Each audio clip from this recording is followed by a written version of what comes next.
Welcome to the Civic Circus podcast. I am Spencer Duncan. I'm Lazone Grays. Let's start the show. 1, 2, 3, 4.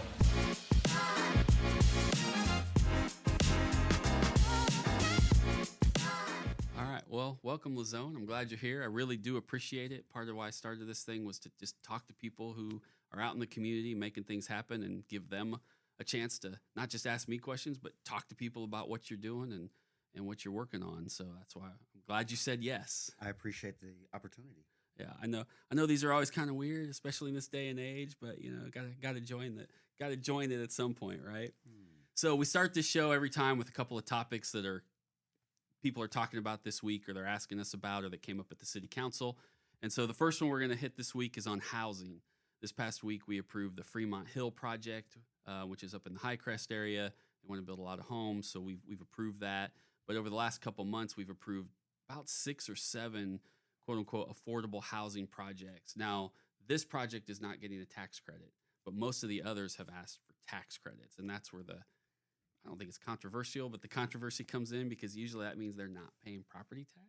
And so you and I were talking a little bit before we got started here about, you know, what is affordable housing? You know, what constitutes that? And I don't know. You had some good thoughts on that as to how we figure that number out. You want to talk about that a little bit? Well, you know, people just say housing, and that could be $1 million homes far out west, or it could be homes, you know, that is $150, $1,500 a month. It could probably never be homes that are $500 a month.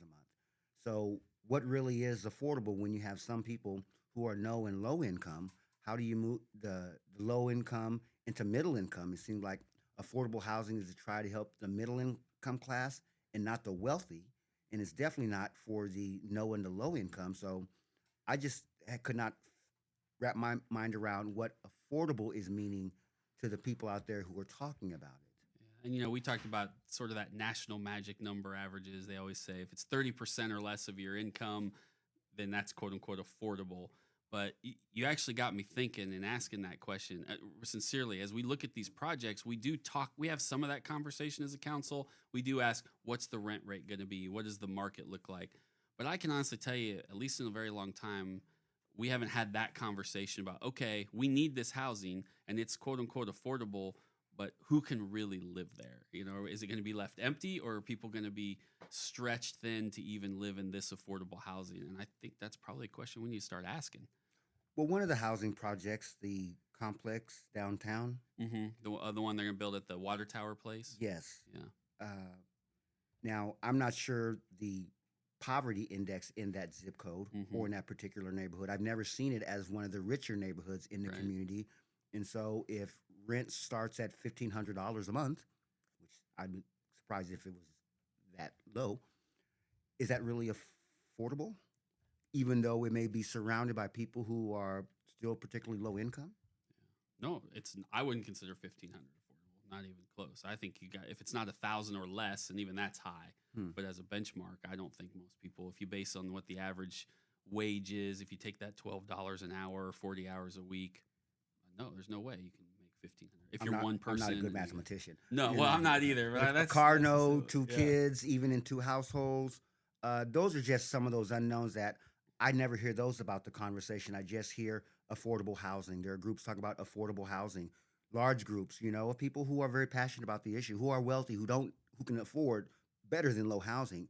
But no one is really talking about, okay, but this is the low housing that we're talking about. I try to help people move from cash assistance or welfare to work to get in their first job. Their first job may not pay them enough for that affordable housing, even after they get their first past probationary period, and they can keep their job. If I can help them get in on Goodyear or Santa Fe, that's different. But, you know, there's different populations that people are working with.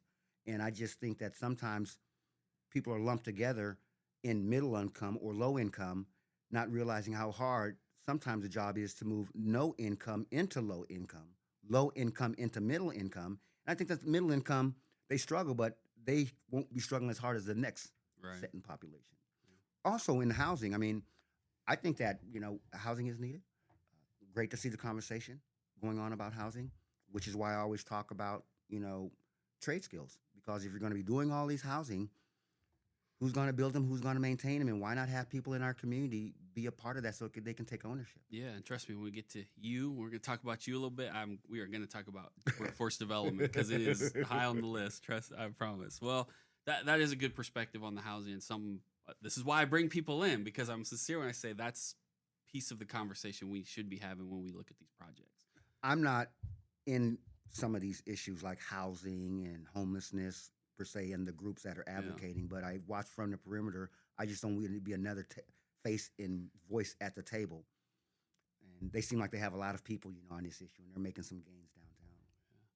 Well, the second thing I want to talk about, not too long, but is the capital improvement plan, which we will approve in the next few weeks as a council. Probably this is the plan we update every year. It's really our 10-year infrastructure plan that looks at projects in 1 year, 5 year, and 10-year increments, so we know if we can pay for roads and streets and trying to fix all those potholes, right? The pothole capital of, I'd say Kansas, but some people tell you the U.S. So let's just be honest, right? So I like to let people know that really is an important document, because once it's approved, it gets things moving, and it sets the trajectory of all the projects and every road we're going to do and every little thing within the city that's quote unquote infrastructure. And it's a lot of money. And there's a few things in there I like, and there's a few things in there I don't. I don't like that we have to vote for the whole thing up or down, because there's always a project or two in there that I've tried to change or tweak, but I don't want to vote against the whole thing because there's good projects, but I also wish at times we could vote on chunks of it. But I want people to know it's out there, because it's a lot. They can go to our website, topeka.org, the city's website, and see it. And so I always tell people, if there's a road we aren't fixing, let me know. We can see if we can get it on there. So these are projects, the capital improvement, that's paid for with city dollars? It's a combination. Some of it is there's a 50-cent citywide sales tax that goes all to the city. These projects are paid with that. There's a 50-cent countywide sales tax, of which the city gets a percentage, the county gets a percentage. Part of it's paid with that. And then anything else is any dollars we think we can put from the general fund goes into that. So yes, at the end of the day, it is all taxpayer dollars. Now, some of it's federal dollars and state dollars. I know, not as many as used to be, and even the state's getting harder and harder. But so some of them are paid with federal and state dollars too. Okay. But it is all taxpayer money, which is why I say I think what we've several of us have tried to focus on is yes, I represent a district, District 8, but I think we can't lose sight of the fact that we also represent the city as a whole. And I grew up here; this is my hometown, so I want the whole city to be taken care of. So I think that's something I know the last couple of years we've really tried to get staff to focus on, is make sure it's equitable to all neighborhoods, not just where I live in District 8, which is the west side of town, which gets a lot more attention at times than other parts of the city. So that's the key to that plan. Equitable to all neighborhoods and all citizens, I would. Yeah. So that's out there. So I want people to know about it. And with that, we're going to turn our attention to you. That's all right. If the spotlight comes to me later, so you can get it now. But I guess the first thing I want to talk to us about your connection to Topeka, right? Just how did you end up here? You from here? Not from here? How did you get here? What's your connection to our city here? I'm not from here. I have no connection. When I came here in 1990, I knew no one, and no one knew me. I went to Washburn, graduated first degree legal assistance in 92. Tried to go on to political science. Things just got out of whack there. Graduated or left Washburn, couldn't get a job for whatever reasons, that may be on my own opinion. But as a legal assistant, that you have a class of the law of business organization. They teach you between how to create corporations, nonprofit, for-profit, LLCs, Incs. And I feel that I would do a nonprofit organization, because as I was looking at the city in Topeka where I was living, it seemed like I just felt that things could have been done better. And I think that an organization, I tried to do the organization to try to do different things better. That dealt with what's being attacked today, equity and equality, because the numbers don't lie. In political science, there's legal research and there's political research. So I started the organization where I would go and ask for information on what's the annual amount that the city contracts out for, and what's the breakdown for women, minority, veteran businesses. I asked DCF, what's the breakdown of the total number across the state who receiving cash assistance and food assistance, and compare them by gender and race, and those things. And those numbers stick out. And not to blame anyone, but if it's consistent for 3, 4, 5, 7 years, there seems to be a problem, and hopefully people can sit down and talk about it. So But at some point, you said, "I'm going to stay here and I'm going to commit to this community," as opposed to, "I'm done. I gotta go somewhere else." well, I'm a second chance guy. I came here under the auspices of the criminal justice system. And so whether I say that that's why I couldn't get a job or do different things or not is neither here nor there. I grew up in a home where education was important. It was important for me to get out of where I was at here, go straight back to Washburn and get my piece of paper. When I was doing my internship at the State Legal Division of SRS, which had me most of the time at the Judicial Library, doing the legal research for the child in care of need, and that was passed, while I was there. So I did very well, high grades, Dean's Honor Roll. So I'm not a lawyer. I do understand the law. And I think that a lot of people don't understand the law or political science, which these are the things that actually slow them down, speed them up, take away opportunity, or puts opportunity on the table. And if people don't know that, even those who are elected officials, who may not have graduated in political science or law, somebody has to have some knowledge, expertise, and maybe they can come to the table and do something different. I knew the population I was focusing on, it would probably be not embraced very well, but I was looking at such high unemployment, poverty, and bad statistics on the Black American population here. Nobody seemed to be talking about it, taking it on. I'm your guy. I'm a ex-football player, martial arts. If there's a fight, call me. Right. Well, we're going to talk about a couple things. I know you are no stranger to counsel, and that's a compliment. And more importantly, honestly, and I mean, you always come with information, not just when you talk to us, but with something you can give us that we can actually hold on to and take a look at later and then use to help us better understand in your 4 minutes that we give you, right? Every council meeting is you try to change the world in 4 minutes. But y'all always give me about 2 or 3 That's right. Sometimes we give you a few extra. Appreciate it. But that information is helpful to those of us who like to hold on to that stuff and dig a little deeper into it. But one of the things you've been an advocate for years is digital equity, right? First of all, explain to people what that is, what that means. Well, the COVID really showed it. I've been talking about it for a long time, but the COVID brought it to the forefront that people lack access, rural and low-income neighborhoods, access to devices, high-speed internet, and especially the digital skills training needed to take advantage of technology. My sister, she gave me a little laptop when I first got here in like 1993, with a little Tandy, and that sort of changed my world. I took on an old Navy veteran in our organization, and he was a coder, and once he showed me code, I want IBSA to have a website. Then I got into building websites. I've always looked at young people. It's like, this wasn't really hard. I didn't know anything. So I created programs where how can I get young people integrated in web development where they can get a skill, understand technology, and make a few dollars. And I see that it always works. Now, as I look at the city, there's only the one library, and there's all these other low-income neighborhoods. There's no branch library, no branch workforce center. The bus doesn't run after a certain hour, but people are sort of locked in the neighborhood that if they have to go to use a computer or look for a job, they have to catch the bus, get a transfer, go to the library. Why not take some of these places in the neighborhood, especially now that technology is more advanced? We didn't have this technology of podcasting, smartphones, those smart boards. We didn't have that. So now we can, Wi-Fi hotspots, laptops, Chromebooks, we can bring technology out to these neighborhoods where we used to talk about it, even way out there in the rural area. And so I've been with participating in the National Digital Inclusion Alliance 10 years, and actually they're having their summit right now. I'm supposed to be in Phoenix, and I'm not. Hi, guys. Where they were talking really about you're a lobbyist. Yep. So my day job, yeah. They have people who are lobbyists, and they work to get the Digital Equity Act passed and into the infrastructure bill. Billions of dollars to bring broadband to neighborhoods, low-income zip codes, rural areas, the BEAD program, and that's been happening. Also on devices. Monies were made available. People have to compete, organizations have to compete for that, and cities and government.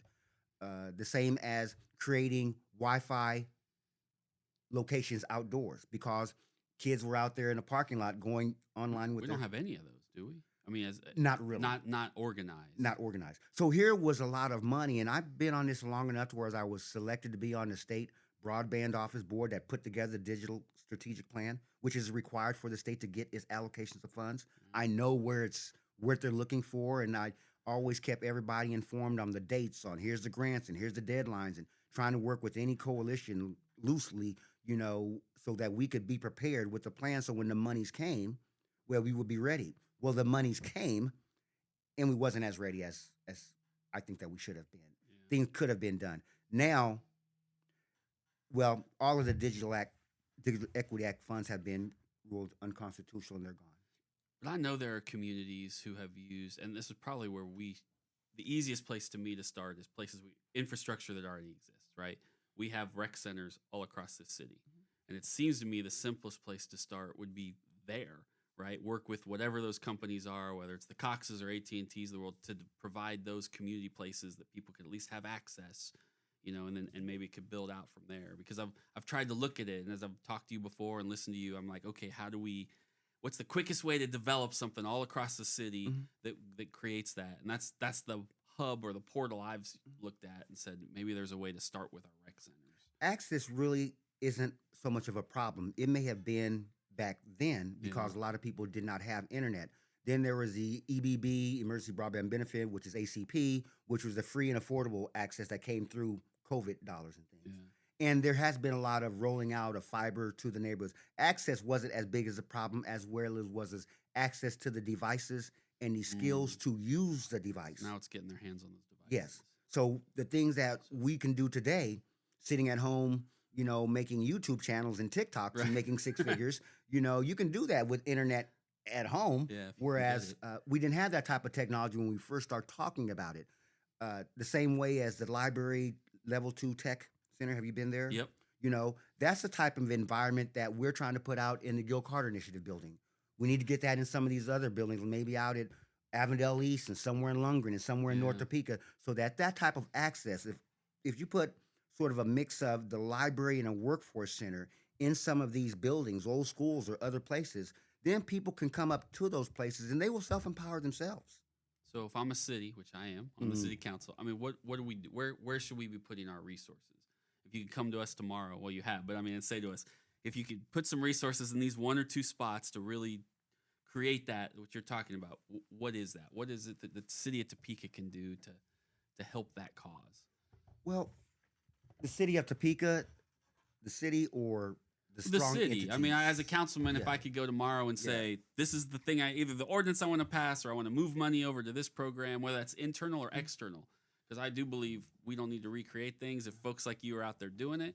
But where would you suggest I put those resources as we take a look at that? I won't give an answer specifically on that there because there was a loose group, that was meeting and it sort of got thrown off base there.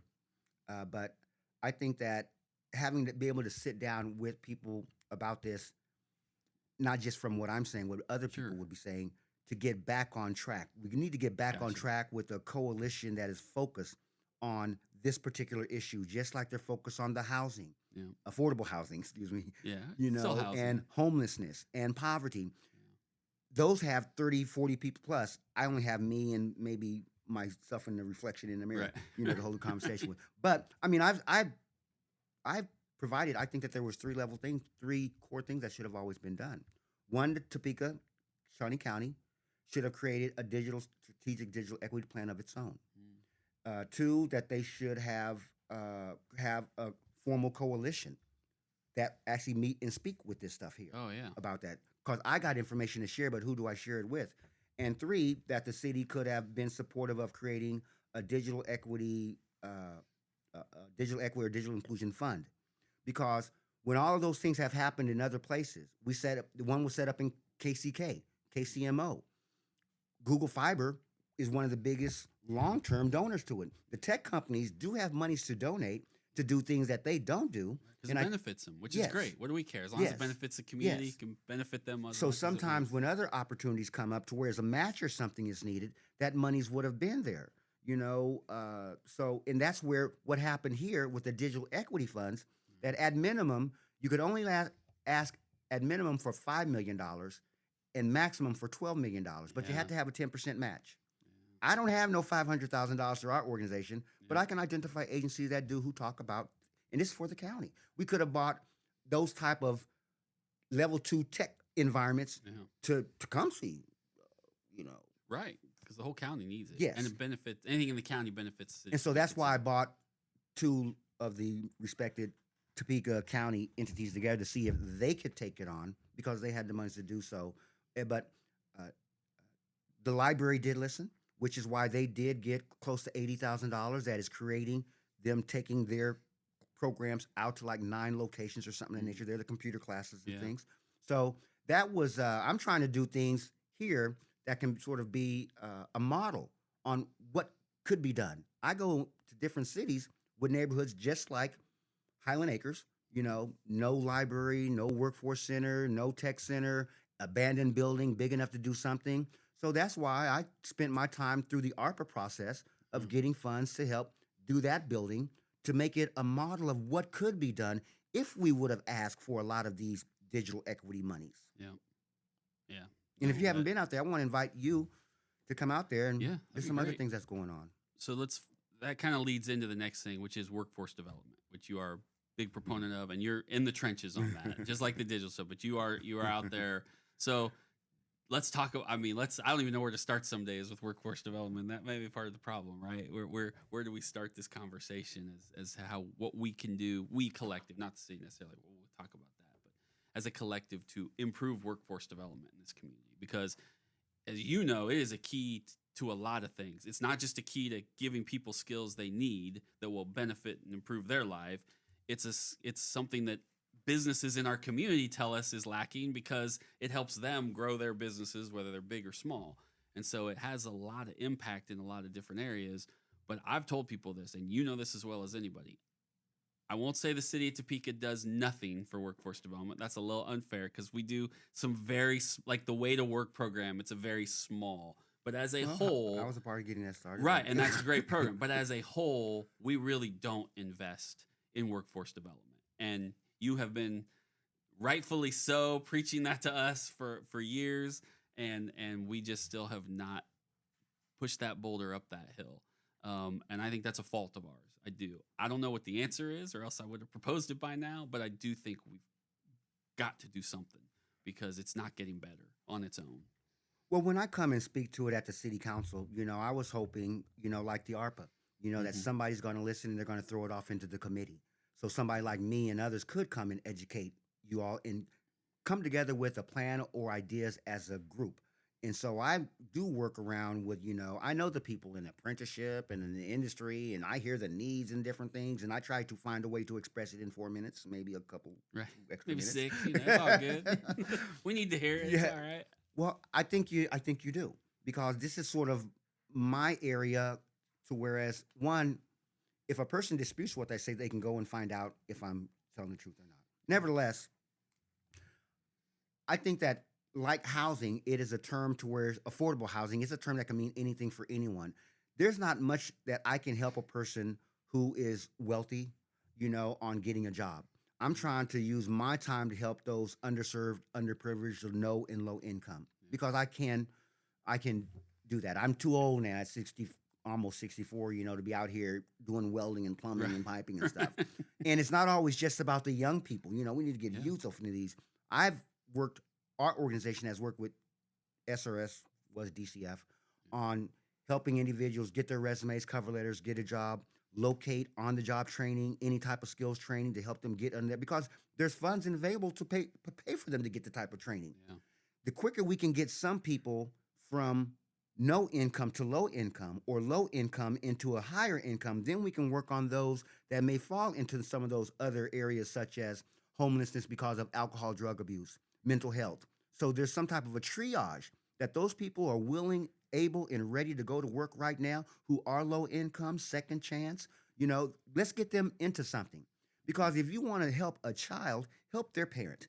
Now we can move down to young people on getting them job ready. They can do apprenticeships now in the state of Kansas starting at 16, working in areas that they could normally not have done. I bought some information the other night, you know, on specific monies, federal dollars, that has always been available for job training, workforce development and training for young people. They say youth, but it's 16 to 24. 16, 24, is yeah. youth 24? Apparently that's good. Yes. Anyway, the money is there Whatever to helps pay us the get the money, wages Lazone. for Whatever helps us apprenticeships, get the for money. OJTs, for a lot of things. So I try to share this information that I get with others and hope that they move off of it. Yeah. I wish other people would share information with me about some money that I can move off of, but it doesn't have to be that way. So when you look at the categories of the young people that they're targeting, on the sheet there, Yeah. and it's the same thing that they are targeting a lot of times with the adults, which has many work requirements on receiving public assistance, cash assistance, or now SNAP. 18 to 59 for able-bodied, no dependent. If you want SNAP, you have to be working 30 hours a week, Yeah. volunteering, or you can do job training, which DCF will pay for. And there may be some changes again in the federal budget bill they're talking about on some other categories. That are So gonna most impact of that. those able-bodied, no dependents, or a lot of times I've seen are the fathers. No dependents don't mean not having children; it means you're not the custodial parent. And so, in some of those may have maybe behind in child support. So the quicker, but they're older now, 5 or 7 years older now, and they want to get back into something. The quicker we can possibly get those motivated people into a trade, into something, they may not know what they want to do, which is why I really push apprenticeship readiness, pre-apprenticeship, so that they would know we could easily guide them into a Washburn Tech East or an OJT or a formal apprenticeship. It's not that the industries don't want them, they're not really in that capacity of getting them. And I think Yeah. that would be I think that is something that is missing that I've always been talking about, not to create apprenticeship jobs, but an apprenticeship readiness. And when I talk to in the industry, they say that I'm right. So when I bring it to Right. the city or to the JADO, I'm not coming with my own feelings. I'm coming with industries. And when I came to the city on the infrastructure or bill monies, the equitable workforce, that's when I wanted to sort of get it into committee so I could have gotten these other people in the room so that they could say, yeah, this is something that we could use, because at that time, all these billions were slated for cities for roads, bridges, highways, and you're still going to have roads, bridges, and highways Right. to do, and you're going to be building a 60 million affordable housing unit and cent and other things. If they can have a chance of working Yeah. on these projects. Well, in the even now, I community. can't build all the roads fast enough because we don't have enough skilled workforce feeding into those programs, which helps those programs. Yes, Yeah. So why are we not listening to you and acting? you don't want to hear that answer. No, on- I on do. live on- I on- do. That's why. I mean, I really do, because that's the only way we're gonna make any of this happen. I don't know. Yeah. I don't know. I am not one of the people whose voices is as respected as others. I am not one of the higher people that make a very nice salary that y'all listen to. I'm just me. What I've learned to try to do is to try to get with those people, and get them to say what I have been saying, because then that seems how it gets passed. Washburn Tech East didn't happen by accident. Yeah. There were some advocacy that went there. And a lot of times it's really just a changing of the guard. One new mayor, 2 new city council members, one new president of your contractor for the JADO, one new city manager. Those are 3 people who can make a difference, so that I use to make a difference, for when I couldn't say things for years, they came and said, and it was passed immediately. Why is that? No, that's what I'm trying to figure out. And I'm gonna push back on you on one thing. You Good. are respected more than you think, and I think that's why I'm frustrated that we haven't gotten farther with some of this. And I'll tell you how I know that. Because there's times I have conversations with people about these issues, and they will say, I was talking to Lazone and he gave me some great information, and that means they are respecting what you're saying, which I think is why it becomes extra frustrating, because you're standing here saying, I know what I'm talking about, I'm doing the work, I'm telling you what I'm hearing, and I'm doing the research. Why the hell aren't you people moving on what I'm telling you? And that's the disconnect that I really want to figure out, because I believe in these things too. I joined that National Digital because I'm still a member and I get all their emails and information. Were you watching the summit today? Yes, parts of it, yeah. And I'll go back, it's a recording yeah, too. yeah, so yeah. so yeah, because so I was push told you back about on that opinion. Microsoft, Yeah. because of this position. I have the access to senior VPs to make phone calls to get a lot of things done, here. Yep. I'm just a lowly guy. I'm not that one, but, we just can't discount everybody that we see. because we don't know them. All right, last thing I want to talk to you about, and then we'll let you talk about what you want to talk about. I want you to talk a little bit about what you're doing with IBSA and Gil Carter before we stop about you and move on to the next thing. But I want to talk about JEDO a little bit. That's the Joint Economic Development Organization. There's two things you and I absolutely have always agreed on, and I've gotten a little movement on one, and we've gotten no movement on the other. And the first is they have always underfunded, from my perspective, the small business component. We spend a lot of money on trying to recruit the next big thing and given other what I'd call 100 employees or more, and that's great. There's value in that.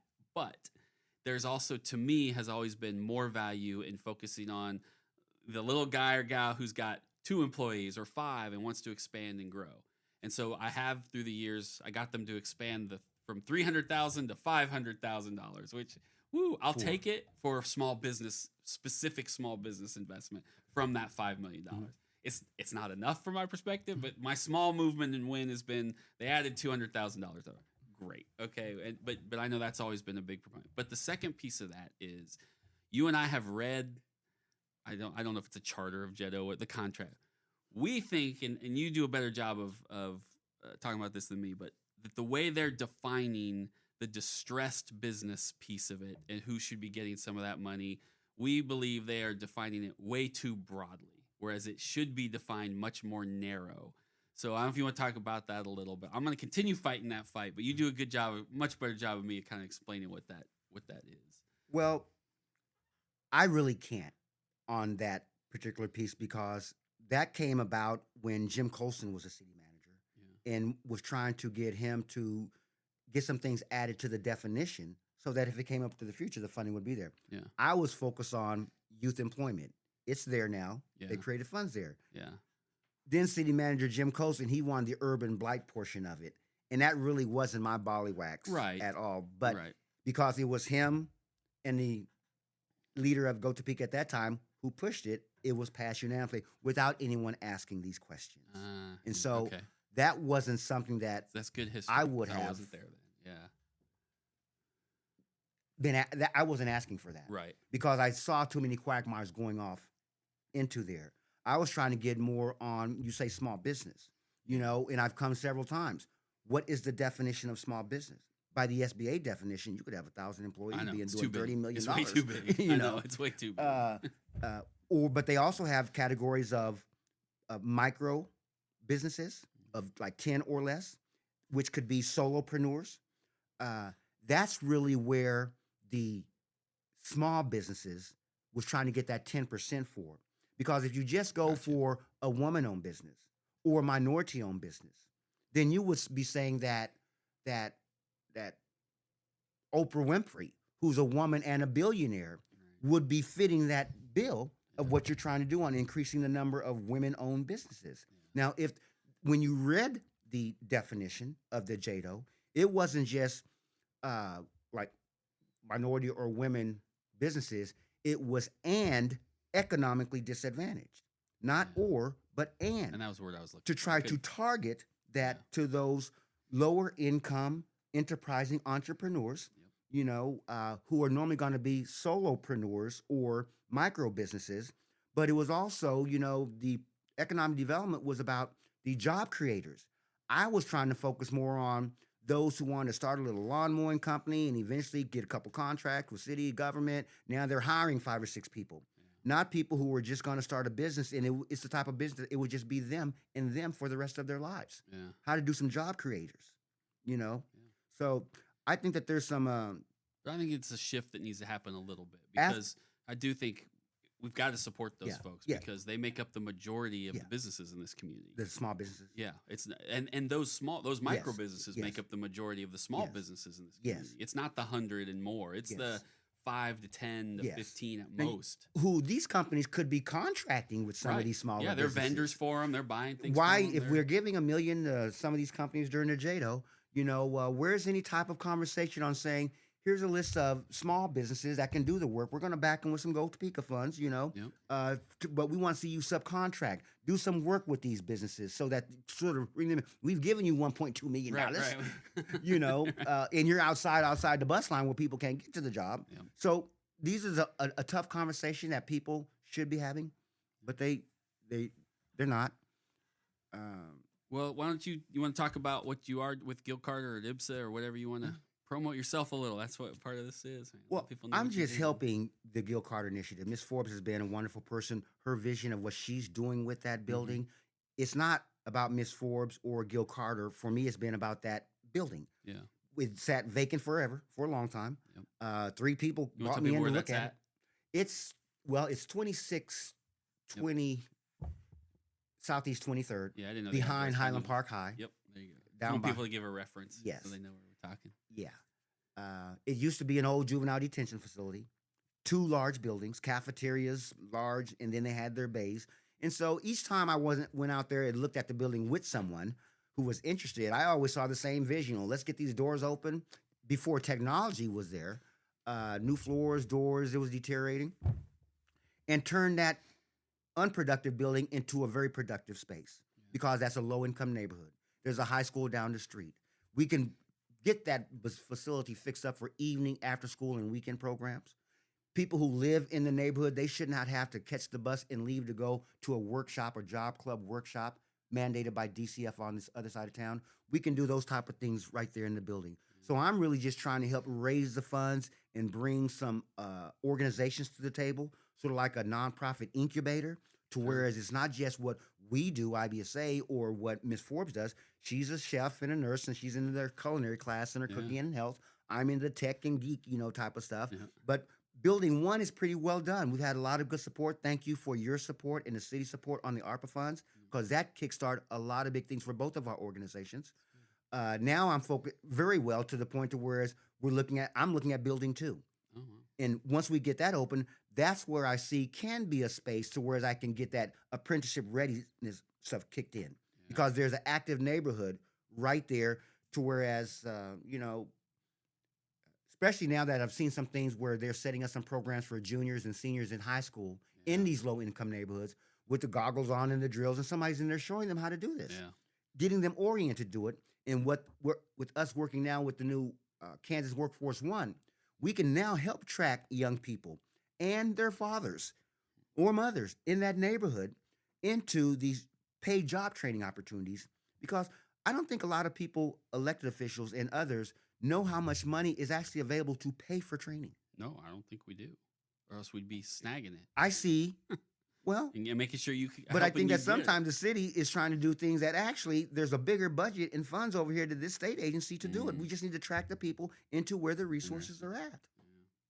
And other organizations who are well funded and supported, on an annual basis. I would like better support from the corporations in this community, because you feel that I'm doing something in the community, but I don't feel that I am not, because I just don't get the type of individual or financial support that I believe after 33 years that the organization has deserved. A lot of money's 10% of 5 million sales tax. That money doesn't come to IBSA. That was fought for businesses who are getting it that I will never know and will never meet. On DCF, we got it after the COVID, to whereas we provide the laptops for any single parent who's receiving cash assistance that's looking for work or is participating in a job program online. They get their computers and laptops from us across the state. Only 2 of them have been ordered, probably from Topeka. Now that's a little. I've always wanted to build our organization up to be a social enterprise, because if I had to rely on contributions and donations, I would have been gone 28 years ago. But we have a widget, I think business, and therefore we don't have to beg for no money anymore. If a grant opportunity comes up, like the ARPA funds, to do something bigger that we don't have the money to do, I'm going to go for it. But I didn't ask for $10 million for IBSA. I was trying to get monies for the nonprofits. If the nonprofits got supported, and it did, thank you very much, then we got some, but a lot of other projects got funded too, without having to advocate for it. And which is what I was trying to do when I see federal funds put up for something like that there. Yeah, I'm trying to see a piece of the pie of what IBSA can do, but there's other support services, wraparound services. When these funds are targeting underserved, underrepresented people in neighborhoods, I know where those locations are. But the silo effect says, I'm just going to go and get mine. Yeah. No, that's a problem. Well, we appreciate that. One of the things I ask every guest to do is to put me on this. We can move the spotlight from you to me now. Here we go. As I said, I ask everyone, bring me some questions. I have no idea what these are, so here we go. Well, the first one, I'll on public comment. Why don't council members ask a question of somebody there? Because I believe that if they can't, if somebody like me is coming and talking at a subject matter that they don't know, Yeah. why would a person not ask me questions?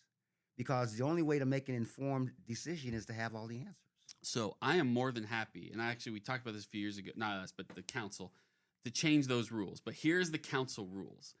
If you sign up for comment during an item on the agenda specifically, Action item? yeah, like an action item or even a discussion item, maybe, or a non-action item, then the rules say if you come to talk, we can ask you and have a back and forth. But if it's under just public comment section at the end of the meeting, that's 4 minutes, and we're actually not allowed under the rules to ask. Sometimes you we sure? do, but we could be ruled out. I thought order. it's not customary. No, it's actually in the rules that we are not supposed to ask questions during public comment. I would But like to, I'm I would happy like to see take a that. look I at would that. like to see that Yeah. rule. But so it's a weird quirk that if it's an action or non-action, we can, and if it's public comment, it's just supposed to be. That was obviously there way before I got there, and it hasn't been changed. But I'm happy. I was a part of when that was going on, but I'm happy to retake a look at that because one of my committees about 4 years, well, after COVID, because now we can do Zoom, reset all those rules and a few others, and we talked about that at the time, and I kind of got to, we don't want to talk about it. But I'm happy. I to know take a why look it at happened. again. But I don't understand as elected officials, how can you make an informed decision when you don't have all the answers? I know I'm saying stuff that people up there do not understand. They probably have a question in their mind. Right. And if you're not going to do anything or talk about in the back, you can't read my mind. I Right. would think that as long as it's brief Yeah. and it's not attacking anyone, Yeah. I would want to try to get everyone to have all the answers. Other than Where's my that, pen? Did I bring my pen? Oh, my pen's not over here. I'm gonna write it down. other Don't than worry. that, Look, see a magic pen just floated in from here. try to I'm gonna write that down, and I'm gonna have my committee take a look at it. Honestly, because he it's was a good question. he was saying that you can't ask questions in committee meetings neither.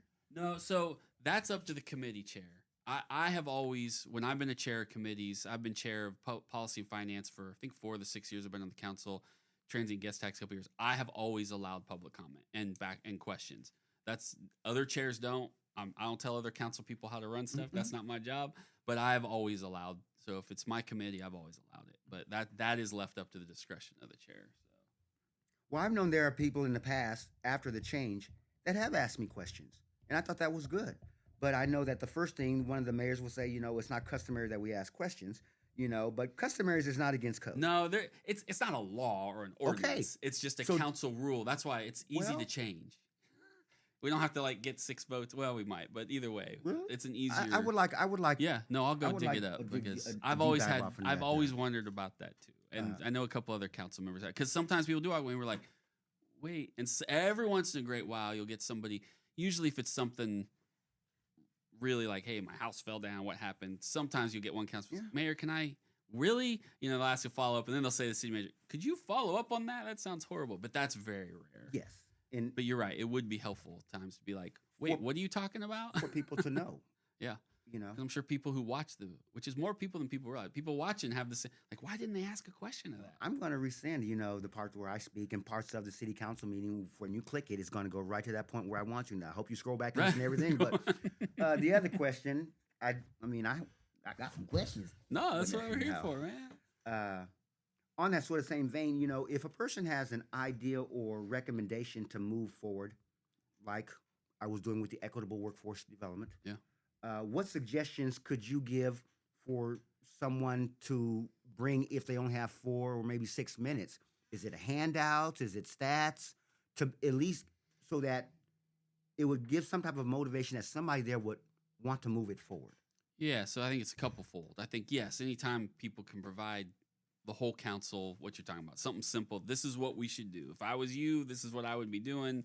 Here's a breakdown. Let's have a conversation. That always helps everybody with context. But I think at the end of the day, we had a council member. She's not on the council anymore. And I remember one time said, I'm very frustrated. What can I do as a council member to make this happen? And I actually said in that meeting, I said, there's only 10 of us in this city. Well, 11 if you count the city manager, but 10 of us elected who right now can put their name on something and bring it forward to this governing body as an ordinance or a new rule or a policy. I said, that's power. I mean, may get voted down. Maybe they don't all agree with you, But there is a power in the ability to say, I want our council to consider this and take a vote and have a conversation. And so I think part of it is finding one or two council members who you can then work with to develop it, who will then put their name on it, bring it to the council and say, we've worked on this with so-and-so or this organization or this group. We want you to pass it and let's have the conversation. Sort of like Councilman Dobler did with the digital. Yeah, right. And so that is a power we have. And I think sometimes we forget we have that power, which sounds silly because we do introduce a lot of stuff. But I think sometimes we forget that we have that much ability to do that and open up those conversations. And that's why I was trying to come several times to get somebody to take it on, to take that workforce stuff into a committee where it was. And I was sort of looking at you and wondering, was he going to do it? Well, let's do it. I promise. Look, it's now public. It's going to be out in the universe. We are going to start meeting, and we are going to see what we can do to move it forward. And then if I don't, everyone out here now knows what a liar. He said on that podcast he was going to do that. You know, Lazone's here. He's I know, going to that's hold what him I to his mean. point, mate. So, see? But one more question. Yeah. Okay. What do you think about, and this is something that I try to speak with the city and the city manager, Trout and Wade. What do you think about local vendor preference?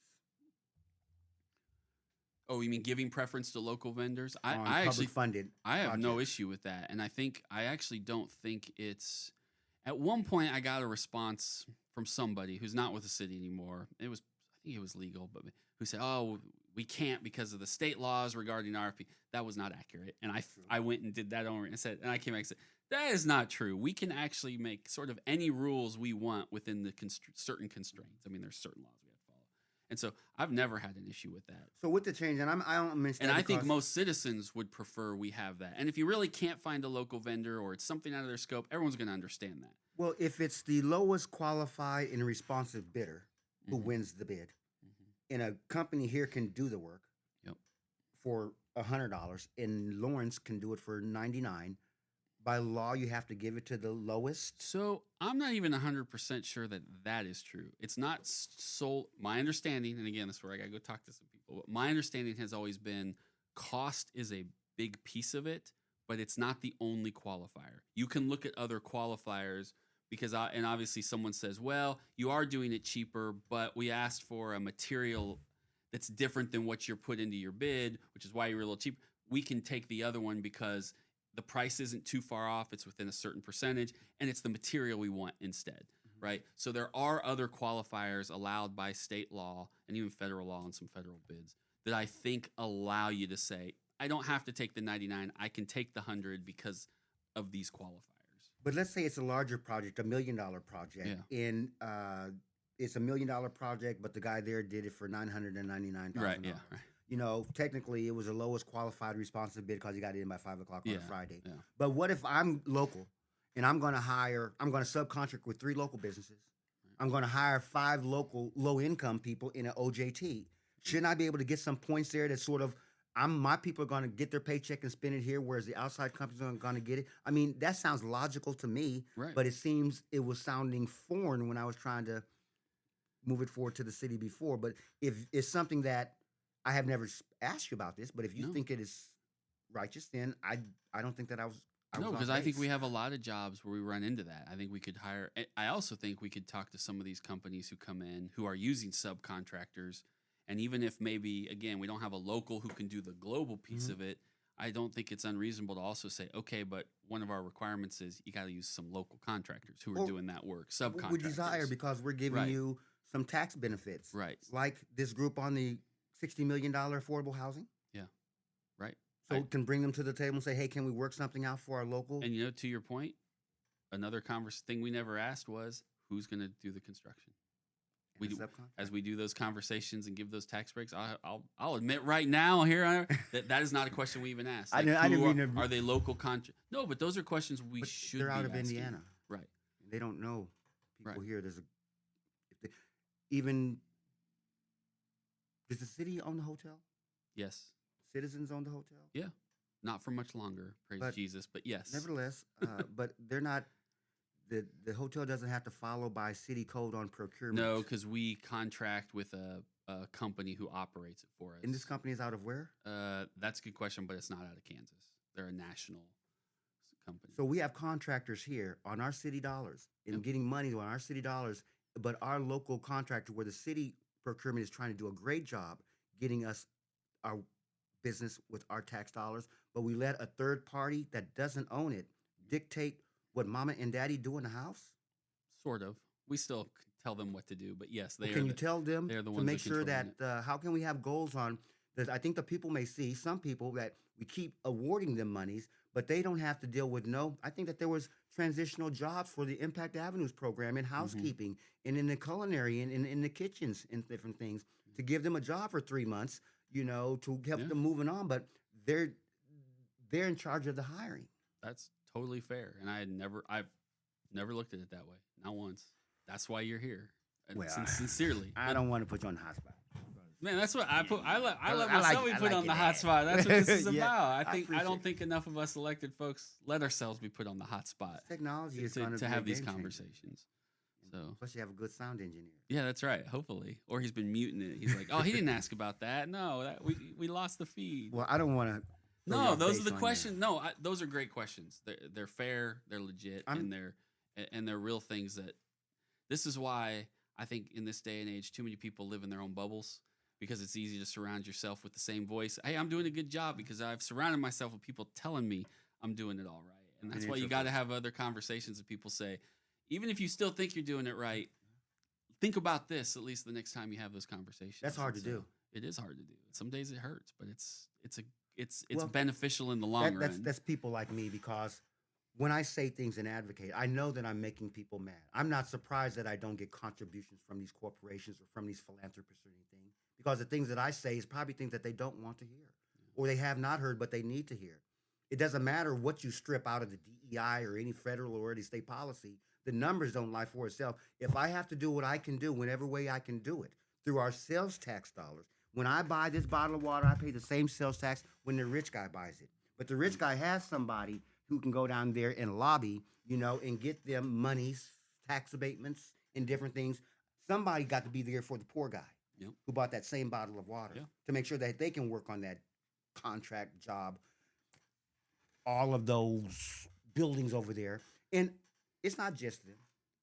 There are a lot of people who just aren't motivated to get into available job training program that could get you within a year making over $28 an hour. Well, I appreciate it. As we close it out here, we end with a mailbag. I'm going to give you a couple of emails I got this week. Have you read them to me, and I'll try to answer them as best I can. But these are kind of indicative of the emails I'm getting more than one of this past week. Councilman. Email number 1, Councilman Duncan. It's summer. There are yards that are not being mowed, especially in abandoned housing and commercial properties. What is the city going to do about it? I don't know. No. Thank you. There's some truth to that. I mean, we can't mow every yard. We try. Our code enforcement goes out. Now we could, and we're going to talk about that here in a second because you've had a plan, and so it just happened to be this was the random email, but it does coincide with. Obviously, code will go out. I do tell people use C-Click Fix. We've talked about it a lot. It does work on those, and our crews will get out there and do those mowings. You know, when it mows for a week, things are going to grow a little quicker. I tell people be a little patient. So best I can tell people is call them in. You know, I do remember growing up though, and society's different even now, these decades later. But we had some yards that didn't get mowed, and I remember my dad and others would go out and they would just mow them because either someone was elderly or the house was abandoned, and they didn't like doing it, but they were like, it's our neighborhood. That doesn't happen as much now, and I get why. I kind of I don't either, but the world's a little different, and so if you can do that, and then we can help you figure out how to deal with the homes. But I think it really is up to the city to get out there and get those cut when we can. But use C-Click Fix or call it in, and we'll do our best. Now, to that, we could expand our ability to mow a lot of these yards and deal with these situations if, as Lazone has talked to us about, putting some of these folks, basically creating a program using some of these folks through workforce development to assist with this program, right? I mean, that's been, The money is there. The opportunity is there. Question 2? Yep, question 2. Email 2, Councilman. I'm very concerned about the decision by Auburn Washburn to reduce housing. Busing. If I wrote housing. Busing. I'm sorry. Yep. Busing. But I know that is not your decision. However, there are not a lot of sidewalks along some of the very busy roads that kids may now be walking on to go to the new middle school. Indian Hills Road is one of them. Is there anything the city can do? So I'm working on that. So what happened was Auburn Washburn is now not going to bus kids who are 2 miles or less unless they pay in. Now, there's some other school districts have done that, but that's going to have a big impact. They just built this brand new middle school. It's in my district, and there's really Indian Hills doesn't have a lot of sidewalk. Urish doesn't have a lot of sidewalk, and those are busy streets. And not only do they not have sidewalks, they've got like ravines because they're drainage areas, and then they go into fences. So there's not even a natural place for a kid to walk, even if it was in the grass. So now we as a city, how can we react to that? Because building sidewalks is expensive. I don't know if in the next 3 months before school starts back up that we can go build a couple miles of sidewalk. I also know that along some of those stretches, it's city road, it's county road, and it's township road. So you've also got the problem of different entities coming together to see if we can figure out a way to create more paths. So I think what I'm going to try to do is have a meeting with the county and see if there's any alternative paths we can find off those roads. Maybe we can build some sidewalks, or maybe we can find some alternative routes to suggest to kids so that they're not wandering on these busy roads just trying to get to school and trying to get home from school. And I'm not blaming Auburn Washburn for the problem, but it is a problem, and I don't think we can not pretend it's not happening. Is this a location in the city? It's in the city. It's actually out past 29th Street and kind of Auburn Road, kind of in that area. It's a very new school, and we actually annexed the school in, but the rest of it's part of it, but it's in the city. So yeah, so it's going to be a challenge, but a lot of people have been asking us that question because they're worried about their kids, and they should be. That's a problem. To Miss Forbes out at the Gil Carter, she's an advocate as well, and she apparently talks somewhere or another that there's going to be a sidewalk. They're going from Highland, that last road down there, to somewhere down there. So that's the type of advocacy and voices needed. Yeah. All right, our last thing, we do a question of the week every week. Last week, our question was, we asked people about, should we limit the amount of dogs and cats you can own in the city? Because that's kind of it's a question we're getting asked to consider at the council. And so it was actually about a 50-50 response. You had a lot of people say, nah, the state says if you have about 15, you become a kennel. So right now there is a cap, but 12, 13 dogs is a lot of dogs in some of these small neighborhoods, right? Yeah. So we had people who said, nah, it's my right to own however many dogs I want, and that's great. And then we had other people who said, please, my neighbor owns 10 dogs, and it's loud and it's smelly and please help me here. So that was a mixed bag in terms of the response. So the question this week is actually going to be in the same vein, because we have a council person who wants to bring something forward to consider.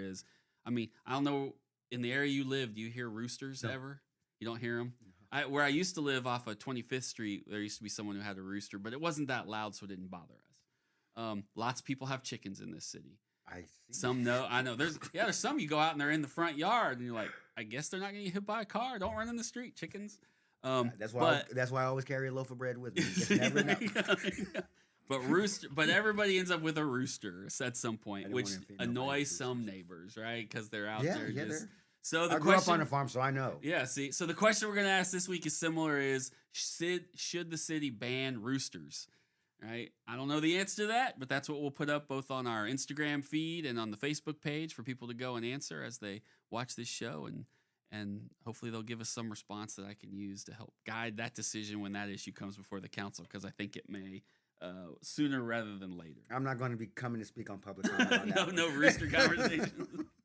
Hey, I am glad you're here. I think it was a good conversation, and it won't be the end, because I already promised to everybody in the whole world that we're going to keep talking about the workforce development stuff and how we can appreciate that. Really move something forward. Now that times have changed, we have to be creative. There was a couple of times over the years they say, well, why is that? Like, it's the way it's always been done. Well, I think that the way things are going now, that the way that things have always been done is over, and a new path has to be set on how it's going to be done. Well, thank you for being here. I really do appreciate it. Thank you. Thank you, everybody.